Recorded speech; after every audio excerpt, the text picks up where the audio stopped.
wanna pop a bottle off of ya. Chain swinging, clang clang, and it costs a lot. Bitch, I'm always at the guala, yeah, and you are not badass beat. Keep on going till you hit the spot. Whoa, I'm a big bag hunter with the bow. She got a big bed, dumper, drop it low. Mama called me and she. Boleh, Bu.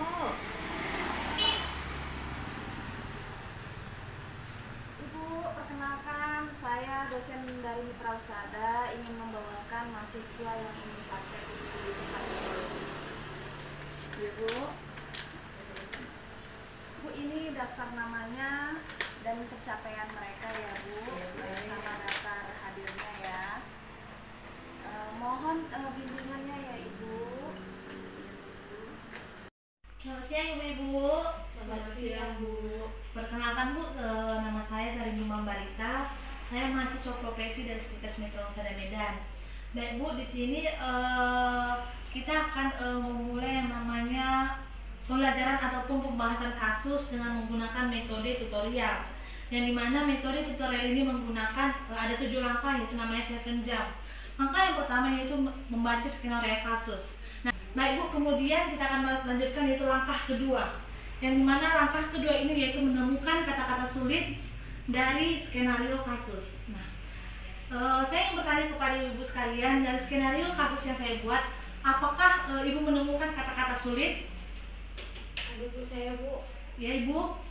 Epigastrium Bu, kata-kata yang sulit Bu. Ya, baik Bu. 1 epigastrium. Kemudian Ibu? Saya Bu. Ya, Ibu.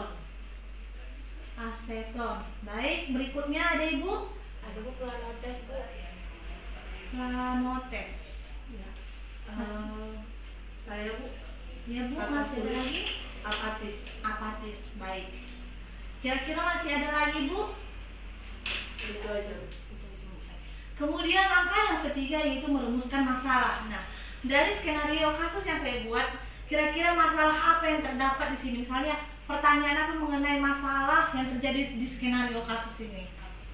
Menurut Ibu, kepada Ibu Nadia, kira-kira rumusan masalahnya yang bagaimana Ibu?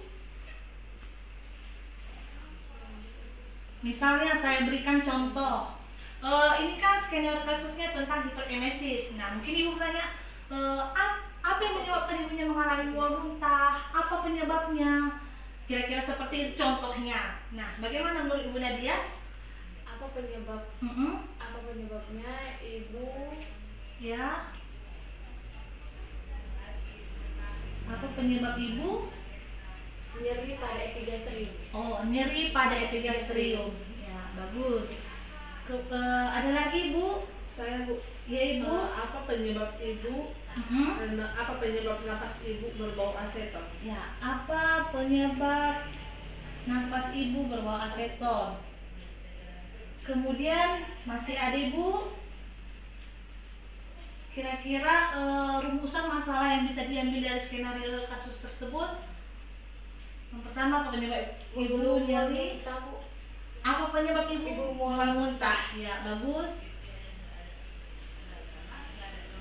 Ibu mual muntah.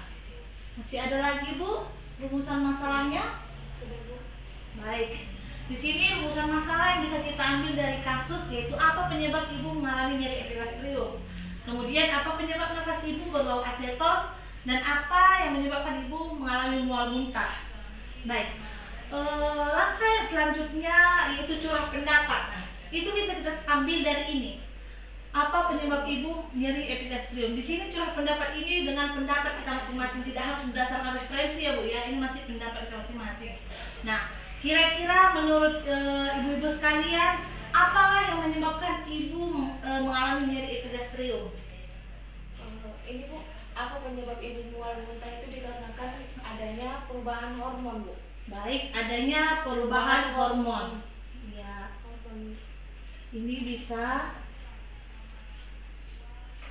Untuk yang rumusan masalah yang pertama dan kedua Ibu? Yang itu Bu, penyebab Ibu nyeri epigastrium itu perubahan hormon sehingga meningkatkan gas di lambung.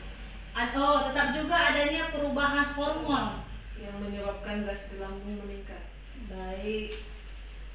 Yang menyebabkan gas meningkat. Kemudian untuk yang nomor 2 Ibu?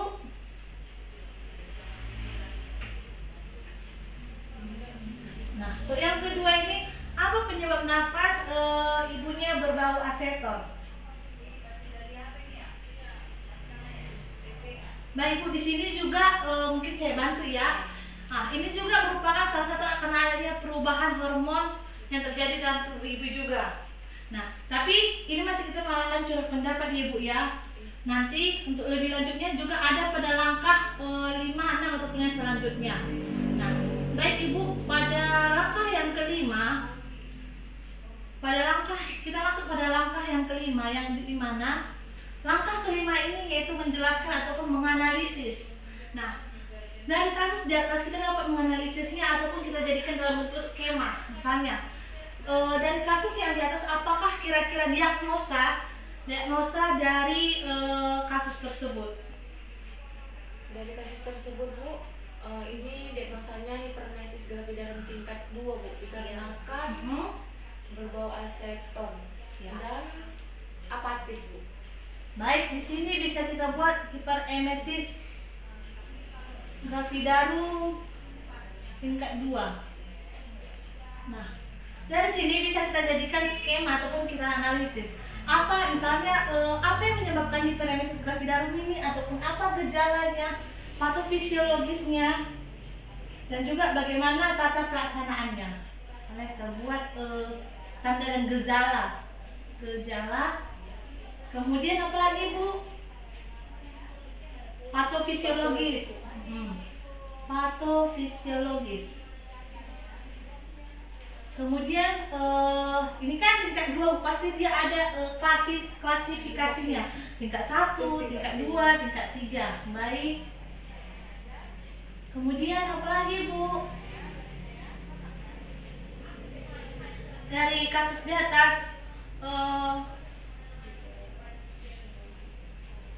baik, misalnya cuma yang ini aja. Lalu bisa kita buat yaitu akhir dari semuanya itu bagaimana tata pelaksanaannya ataupun penanganan yang diberikan. Ke-6 dan ke-7 ini dari langkah pertama, 2, 3, 4 dan 5 maka akan kita uraikan. Kita jelaskan namun untuk langkah yang ke-6 dan ke-7 namun berdasarkan yang namanya jurnal. Jadi kita cari misalnya kita cari 5 jurnal. Dari setiap jurnal itu kita bandingkan bagaimana ataupun jadi kita jabarkan lah, kita analisiskan, kita buat dalam bentuk narasi. Bagaimana dengan rumusan masalah, apakah dengan curah pendapat, apakah dari jawaban yang kita berikan itu sama dengan dari setiap jurnal yang kita baca. Nah, lalu kita uraikan di sini, kita jelaskan juga jurnalnya, dan sampai nanti pada laporan yang terakhir, nanti dalam bentuk laporan ya Ibu ya. Kemudian pada langkah terakhirnya kita akan membuatkan daftar pustaka, yaitu referensi yang kita uraikan dari untuk langkah ke-6 dan ke-7.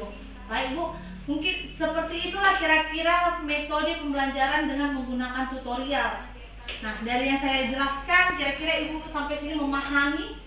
Atau mungkin ada yang Ibu tanyakan, Ibu masih bingung, kira-kira seperti itu?